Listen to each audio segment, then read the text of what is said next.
Hi, my name is Jennifer Mackaman, and this is Aldersgate, a story of money, engineers, and mourning. This is Aldersgate.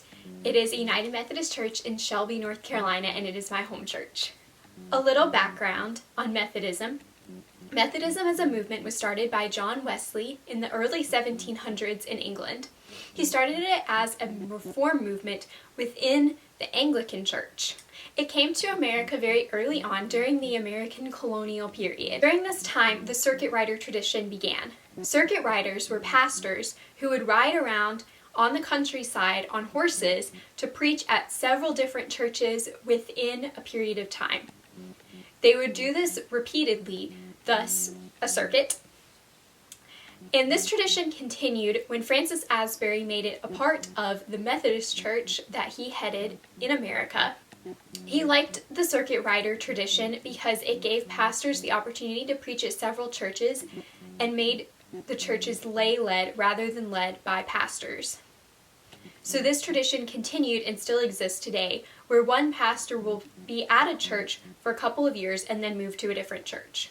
The Methodist Church merged with the Evangelical United Brethren in 1968 to form the United Methodist Church.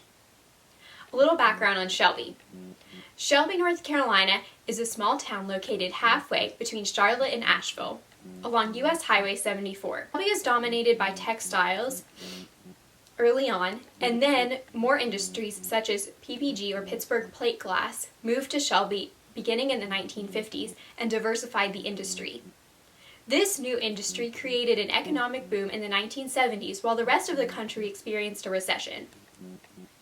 Shelby is known for the Shelby dynasty, which is a group of men during the 1930s and 40s who dominated Democratic politics in North Carolina. These men include textile industry giants such as O. Max Gardner and Clyde Huey, who both served as governor of North Carolina during this time. Because of people like these, Mari Houston observed Shelby citizens thinking that the town was a much bigger deal than it was, in her opinion, being just a small town. Aldersgate was started in 1954 by a group of individuals from Central United Methodist Church in Shelby who wanted to start a church on the outskirts of town. It became United Methodist in 1968 with the merger. There was a significant amount of growth before 1970 when the economic boom occurred.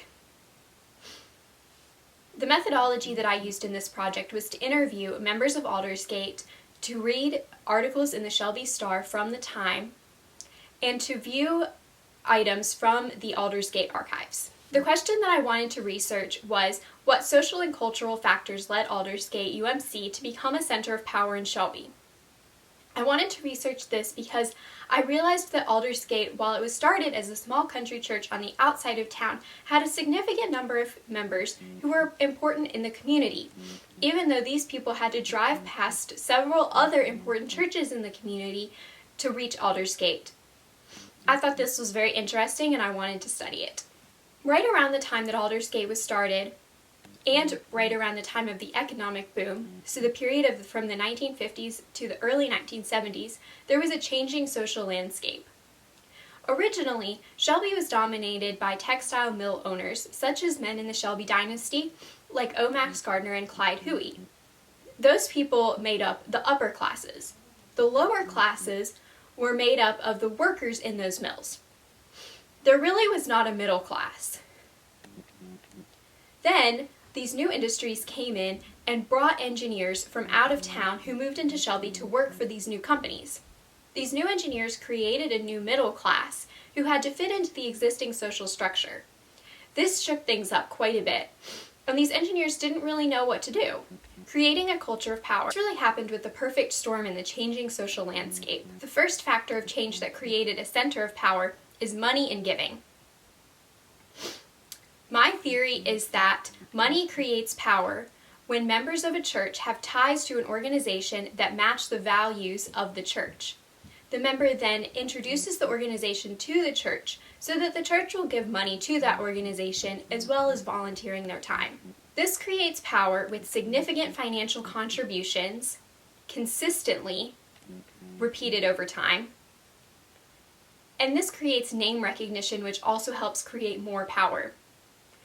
Once the church has power within that organization through those processes, the church becomes a powerhouse once this process is repeated several times with different organizations. After the church is a powerhouse, members of the church can name drop the church, which creates more power for them individually. The key takeaway from this is that repeated, consistent, significant financial contributions create power within a church. The next factor that created the center of power is factors of Methodism. Originally, when Methodism came to America, it was considered to be a fringe movement. It angered members of the Anglican Church that was established in the area because Methodists banned fun activities like dancing and music and drinking. These activities were perfectly acceptable within the Anglican Church. Methodists were also known for very visible displays of faith. They were known for going into fits because they felt like they were being possessed by the devil or by God, and this was very confusing and strange to Anglicans who were not used to those kinds of things. Over time, Methodists realized that their religion did not appeal to many people who were really off-put by their odd practices. So they began to accommodate this already existing culture by limiting the power of women to fit in with the patriarchal structure, by ending their opposition to slavery so that they would appeal to powerful slaveholders within the community. This shift made the Methodist Church look a lot more like the colonial Church of England than like the Methodist Church that began in America. A key takeaway from this is that the church became in the world but not of the world.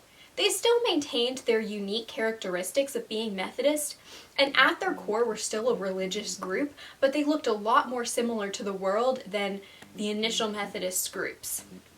This created a culture of accommodation, which allows for a church to become powerful like Aldersgate. The initial Methodist movement in North Carolina would not allow for a church to be powerful. These people shunned money and wealth and displays of luxury, which are signs of power oftentimes in our culture. So by being accommodating to the culture at large, Methodism can exist within the structure of power instead of opposing the structure of power, which allows a church to become powerful without limiting its own power. The next factor that created the center of power was Reverend D Hunter. He was a pastor at Aldersgate during the late 1980s. He really took a focus in young adults. Before he got there, there was a young adult Sunday school class that began, but didn't really take off until he took interest. The class would meet in his office, and he was one of the teachers in their rotation. This group of people was especially close and really took it hard when D Hunter died suddenly. He was on a run and had a heart attack in the church parking lot. Jeannie Patterson, who is not a member of the class, but was very close to D Hunter, remembers this from the night before he died. I had brought banned fruit from Kristen, so I went by the house. I pulled my car down to the driveway to pick up the banned fruit. Barbara made a joke about how messy my car was. Actually, she called it Jeannie's office. He laughed when she said that, and that's the last sound I ever heard him make. Other members, such as Bernie Drake, said, "Dee brought to our church disciple Bible study and a quirky sense of humor." Nancy Tillman said, "You have some preachers who are a preacher and some who are a pastor. He was everything. He was both." Eddie Tillman said he was a good Christian preacher, a very sincere one. Members loved him, and they were very close, so it was particularly hard when he died. But his death was really what created the community because this group of people bonded over the loss of their friend and leader. The church grew during the time after his death. Member Luann Davis remembers the church growing from 1987 to 1989 because she wasn't a part of the church during that time and came back and realized how much it had grown and how much of a community it had become. So how did this create power? Coincidence? Sometimes these things just happen. These factors that I just mentioned are not really strong enough to create the center of power that I observed. It was really a perfect storm. Maybe divine intervention. That's what a lot of church members might say, that this church succeeded because God wanted it to succeed. But that's something that can't be proven. People join a church because of their personal decisions. It is a deeply personal thing to make a decision to join the church. And so maybe it's just a lot of people making the same decision that allowed a church to become a center of power and allowed it to grow, which also would be a coincidence. There's so many factors, there's no way of knowing. Because something like this happens for minute factors that all come together to contribute something really big, but it's not necessarily something that can be studied and shown with several simple factors like these. So is this a bad thing? Is it a bad thing for a church to have a lot of power? That's really an ethical or a moral question, and that's not what I'm here to study. But the issue with a church becoming a community, especially over mourning a shared tragedy, is that it can be really hard for newcomers trying to come into the church. Maria Houston remembers joining the church staff and really struggling to find her place because the church was caught up in how wonderful D Hunter was.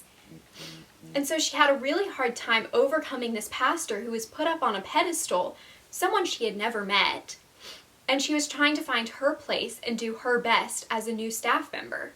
This made it really hard because the church was such a tight-knit community. What happens when a church is influential? During the colonial times, the Anglican Church held a lot of influence, but that also meant that sometimes they used their influence for negative. The church was in charge of levying taxes to help the poor.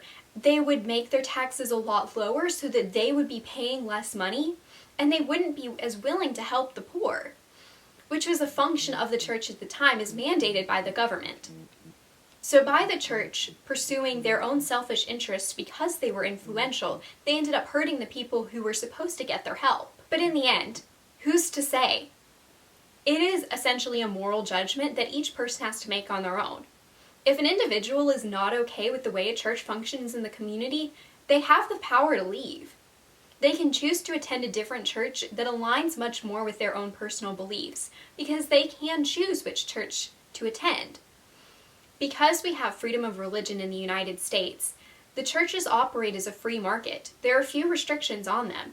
Individuals can choose whichever church they would like to attend, and if they don't find a church they like, they can start their own.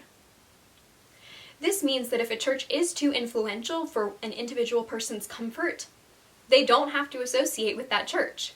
So in the end, what social and cultural factors led to Aldersgate UMC becoming a center of power in Shelby? I don't know. I did all of this research, I looked at the different factors, and I interviewed church members, and at the end of the day, I can't say. There are definitely factors that led to a center of power, but they're not really strong enough to create the phenomenon that I observed. So, I don't know. And I think that's okay. Sometimes a question like this is not going to be answered because it is a coincidence or anything else that you might think. Any answer that I could possibly come up with might be true for one person. Maybe there's an incredible member who brought a lot of people into the church. That could be true, as well as something like an influential pastor like D Hunter, or the church giving a lot of money to the community. I have no idea.